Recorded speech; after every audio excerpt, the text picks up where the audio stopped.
Chère fleuve méridienne, cher fleuve méridien, bonjour.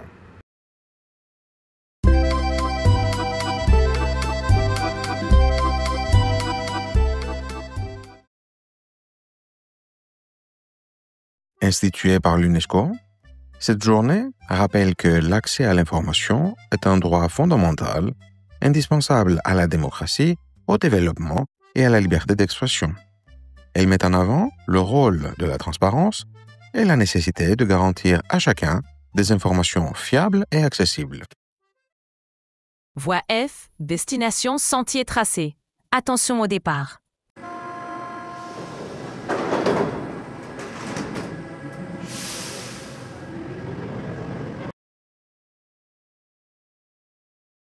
Première question. Où cherchez-vous des informations ? À la télé, sur Internet ou ailleurs ?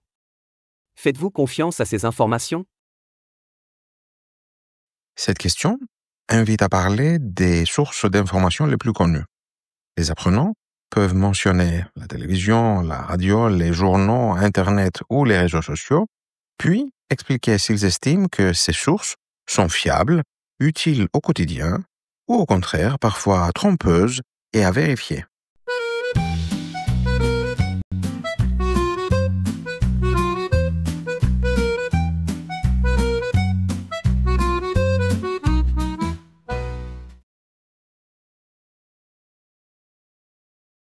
Deuxième question. Pourquoi est-il important d'avoir des informations vraies ? Ici, il s'agit de montrer que des informations fiables aident à prendre de bonnes décisions, par exemple pour voter, se soigner, voyager ou protéger sa sécurité.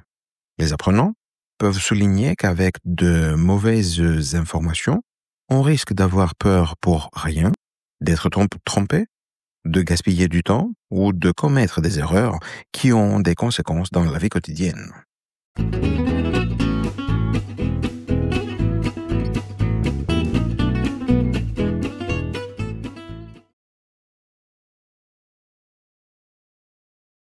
Troisième question. Tout le monde peut-il avoir accès aux informations dans votre pays ? Cette question amène à réfléchir à l'égalité d'accès. Les élèves peuvent dire que la plupart des gens s'informent facilement grâce à la télévision, à la radio ou à Internet, mais que certaines personnes âgées, isolées, vivant en zone rurale ou sans connexion, rencontrent davantage de difficultés. On peut aussi mentionner les inégalités liées au niveau d'éducation ou à la langue, qui influencent la manière dont chacun comprend et utilise les informations.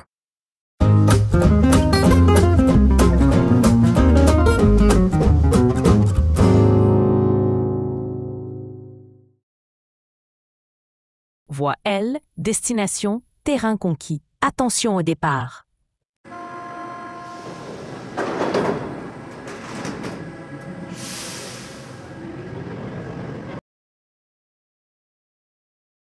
Première question. Certaines informations sont-elles cachées au public ? Dans quel cas ? Cette question ouvre un débat sur la transparence. Les apprenants peuvent mentionner les secrets d'État, les informations militaires, les enquêtes policières ou la protection des données personnelles. Ils peuvent ensuite discuter de la légitimité de ces choix. Dans certains cas, il s'agit de protéger la sécurité nationale ou la vie privée, mais cela peut aussi être perçu comme une forme de censure ou de manipulation. La réflexion encourage ainsi à distinguer entre ce qui relève de la protection nécessaire et ce qui limite excessivement le droit à l'information.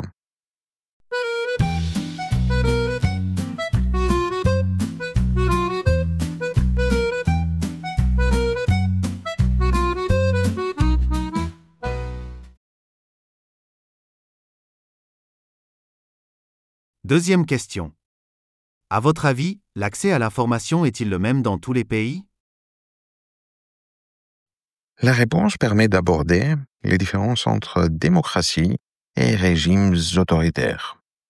Dans certains pays, la presse est libre, les journalistes enquêtent sans contrainte et l'information circule largement. Dans d'autres, Elle est contrôlée par l'État, limitée ou censurée, ce qui empêche les citoyens d'avoir une vision complète de la réalité. Les apprenants peuvent donner des exemples concrets et réfléchir aux conséquences de ces différences. Capacité à voter de manière éclairée, liberté d'expression, confiance envers les médias ou au contraire, désinformation et méfiance.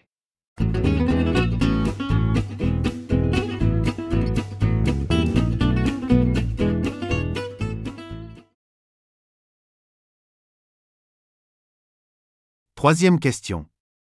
Pourquoi la liberté d'informer est-elle un droit fondamental? Cette dernière question amène à réfléchir au rôle central de l'information dans une société démocratique. Elle est indispensable pour que les citoyens puissent voter en connaissance de cause, dénoncer des injustices, contrôler l'action des gouvernants et participer activement à la vie publique.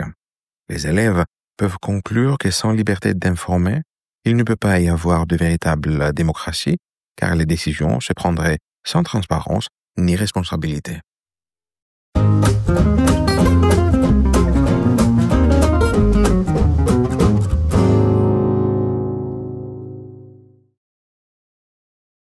Voie E, destination, sommet atteint. Attention au départ.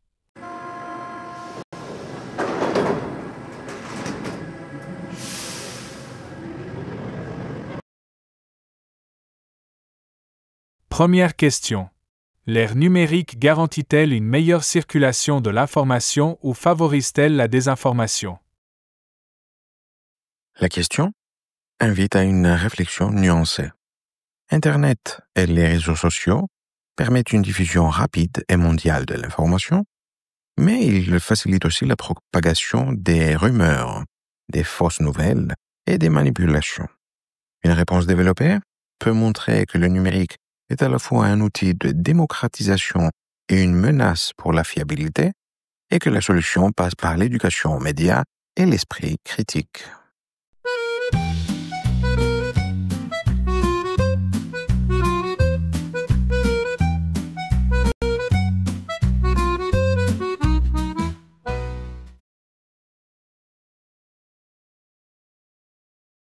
Deuxième question.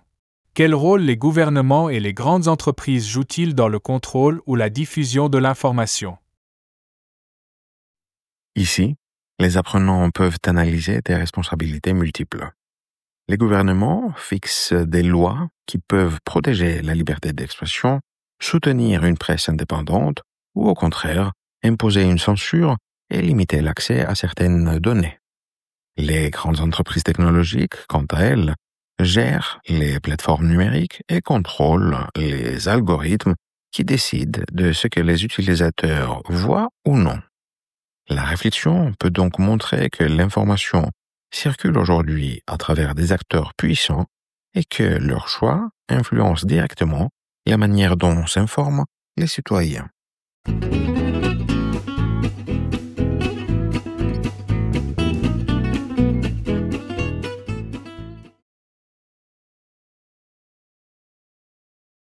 Troisième question. L'accès libre à l'information est-il toujours souhaitable? Faut-il parfois en limiter la diffusion? Cette dernière question met en tension deux valeurs essentielles, la liberté et la responsabilité. D'un côté, l'accès à toute information favorise la démocratie, la transparence et la confiance entre citoyens et institutions. De l'autre, certaines données, qu'elles soient militaires, médicales ou personnelles, doivent rester protégées pour éviter les abus, garantir la sécurité et préserver la vie privée. Les apprenants peuvent ainsi développer une réponse dialectique qui reconnaît l'importance de la liberté d'informer, tout en admettant que des limites ciblées et justifiées sont parfois nécessaires.